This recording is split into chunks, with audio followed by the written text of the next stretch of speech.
matter?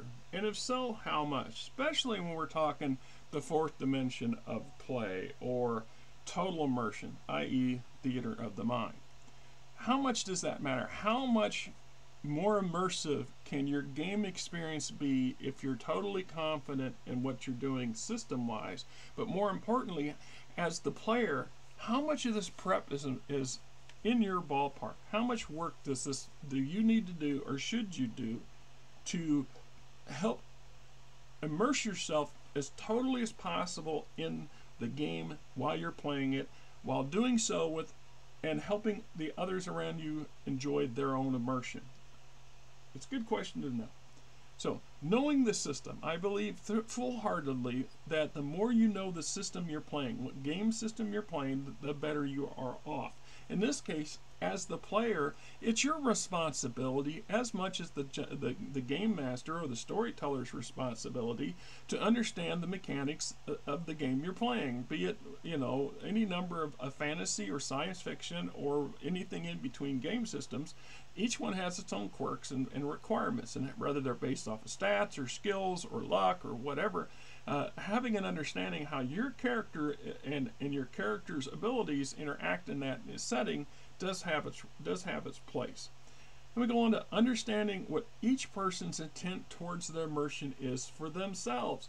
This is one of those things I believe that stands the difference between having an impromptu game with a bunch of strangers at a convention. No matter how well prepped out the game is, you're still dealing with people you've never played with before, so you do not know what their expectations are or what to expect from them. So the longer you play as a group, the more you get to be able to tune into each other's ideologies, idiosyncrasies, and foilables, and other wonderful 5-letter words, or what I call a $5 word, that I can barely pronounce, even though I understand what they mean. Anyhow, the point I'm getting at is that the longer you play as a group, the more immersive that becomes, the more comfortable you are, and you also become comfortable in the knowledge that the other people around you and the storyteller themselves all are quite familiar with how you're going to act in a situation. So does that involve some prep and on your part? Taking notes, paying attention, listening to what your compadres say and do at the table while they're immersed. But not just then, but in the prep work and the prelude to the session itself, where you've decided that this is how we're going to play, this is the system we're playing in, and we know that Ivan likes to play in the first person, and I do not. I like to play in the third person. I'm not comfortable with the first person, and Ivan thinks the third person is not for him, which is great. So if you can sit down at the same table and play and not be have your immersion shattered by the other person's insistence on doing their style of doing stuff, that makes a difference. And part of the prep, I think, would come from that. Just saying. It's just like knowing each other's style. So just knowing how each other is going to approach a given scenario that's presented to the group. Sometimes knowing that this particular player is more likely to jump the gun on something is to allow the other player to go, okay, we know that Kenny over there wants to go knock the door down because that's his answer to everything. So let me take a position over here to cover him doing that. That way, so that's just personal prep ahead of time and taking an effort to know what's going on. Then we got expectations for the storyteller, or / game master. As a player, we have expectations that the storyteller, the story master, is going to have all the answers and most of the hard work done in advance, and all we have to do is sit down and enjoy the show and participate as we choose. That's kind of a lazy way of looking at things in my mind. Yeah, put everything on the shoulder of one individual is not being fair. Over time and experience, one of the beautiful things I've always come to love about the interaction with the players, getting the players involved with the setting as much as possible in the prelude to the lead up to the actual session is a great thing. World building, for example, there was a time in my life where I would devote endless hours to developing vast worlds and networks and backstories for a whole lot of stuff that the players never would see, would never step foot in, or would choose to go off into a completely different direction than anything I could had planned for them. which led me to no end of consternation and annoyance, and then the understanding that you just had to learn to roll with whatever the players were going to do and be able to adapt and on the fly. And that takes a bit of experience and talent. So just expecting that that your game master is going to have everything ready and prepped for you is not fair, disingenuous at best. But more importantly, if you're really shooting for that theater of the mind, you really need to have that understanding that you carry as much of the load as that person does. That person is playing a part and a role, but not everything. So go back into the world building, for example. It's been my experience that it's better off to come out with a very vague idea, a starting place perhaps, but let the world itself unfold and encourage the players to interact with that production of the world setting. So the more that they're involved in the world that they're playing in, the more interested they're going to be, and probably the easier it will be for them to immerse themselves when the time comes to do so. So, player prep beyond the game. Take that into account. This is some common sense 101 stuff that usually gets addressed in session 0. But the truth is, this is not something that you should have to be told. This is something you, as a good player, would already know. Starting with turning your damn phone off. You have no business having your phone on or looking at things or texting things or doing any of that stuff while you're at the table, regardless of what level of immersion you're playing. I don't care if you're playing a board game or you're playing, the most immersive, interactive thing you could ever come up with. That's just rude. It's rude to everybody at the table, but it's also not fair to yourself, because you're allowing yourself to be distracted or presenting yourself with the opportunity to be distracted. So that's just like, I have to reinforce to my boss on many, many occasions, because he seems to never get it through his brain, that when I have a day off, my phone is off. I am not on call 24/7. I am not paid a salary. I do not have to step and fetch every minute of every moment of every damn day, no matter what the problem be. So my phone goes off, and we deal with whatever that stuff is the next day, when the next day I'm on the clock. Or he takes care of it himself. Because if you don't, the man will never stop pestering you with stupid shit. It just feels that way sometimes. And that's part of one of the reasons I still work for the person I do, because I can get away with doing this stuff. It's just peace of mind. Otherwise, I will be an a-hole the entire weekend, because it just doesn't stop.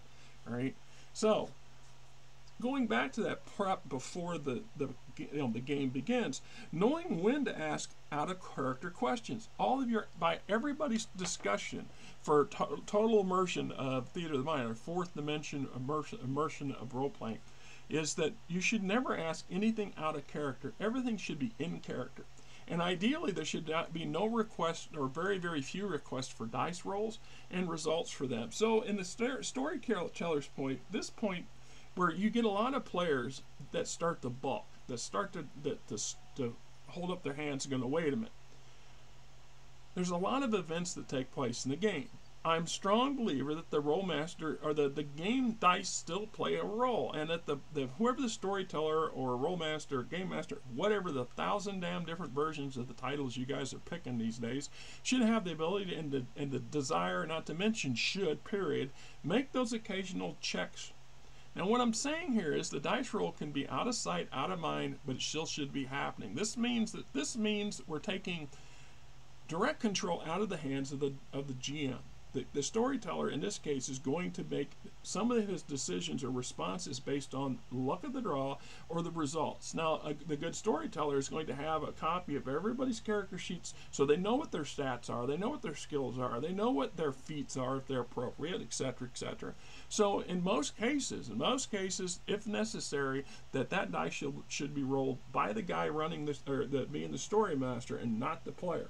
But there's a lot of players that get upset about that. You're taking my agency away. You're running my character for me. Well, yeah, sort of, because if you want true depth, you're not going to have any out of character questions go on at the table. It's just like their responses should be timed like they would be as you're really doing these things yourself. So you're not going to have those pregnant pauses whenever we need to have a consultation about something that we don't sure can or can't be achieved. At this point, the game stops and the immersion gets screwed up. Now, That's a work in progress. A lot of players and game masters cannot get on that same term, but I believe that all out of character questions should be done prior to the game, or should be held afterwards. At that point, you can ask for a judgment call. Look, I tried to climb that wall, but I wasn't. It was just sufficiently, high enough by the description that I questioned whether or not my character was physically capable of achieving that or not. And so I acted in good faith, believing that my character would not, which is why my action did what my character acted the way my character did. And in this case, if you judge something or ask something in character, in game, that's expecting a result. So if you're in a I don't know, your version of a Traveler game or a Star Wars game, and you're the technician on board the ship, you turn to and there's some question about whether or not the ship can make some sort of action, you turn to your control console and start muttering to yourself about checking this and looking at that. This is giving the opportunity for the game master or storyteller to make that decision, either on the call saying, no, the systems are not working, the computer reports the systems are not working as normal, or everything appears to be okay. Now, they can have made that decision just carte blanche, and there are some who will do that. And that, in my mind, is the dangerous slippery slope that becomes railroading. At the point where there's no dice rolls at all, then you're not leaving certain things up to chance. So this, once again, goes back to my personal belief that there should be dice rolls, but perhaps under the table, and in such a manner to be really quick. I'm just pointing out that there's obvious options. One of those ways I handle such similar situations when I run play-by-posts, when I get players that are insistent on this sort of stuff, I say, fine, so here's what you do. We're going to just have you roll a battery of dice rolls. You roll 10 times and give me the list of 10 that you roll. And be honest with the damn rolls. So if you roll a 4, put the 4 down. And what we're going to do is I'm just going to go down the list, and I'm going to jumble your roll list up so you don't know what order they're in anymore. And then whenever we think you need to have a roll, I'm just going to pick the next one down and cross it off my list. And there you go. Good, bad, ugly. That's one possible way of trying to mediate the in-between. I'm just pointing out. The other thing about out of character responses and questions is to do so in such a manner that it sounds like you're in character. You can do that. How fast you can do that, I don't know. Because people hesitate, people make mistakes, people are slow on the uptake in the real world too. So once again, I've heard some players and some storytellers go on about, well, I give them 30 seconds to reply or to act, and if they can't if they can't come up with a response or an action in that 30 seconds, we move on to the next person.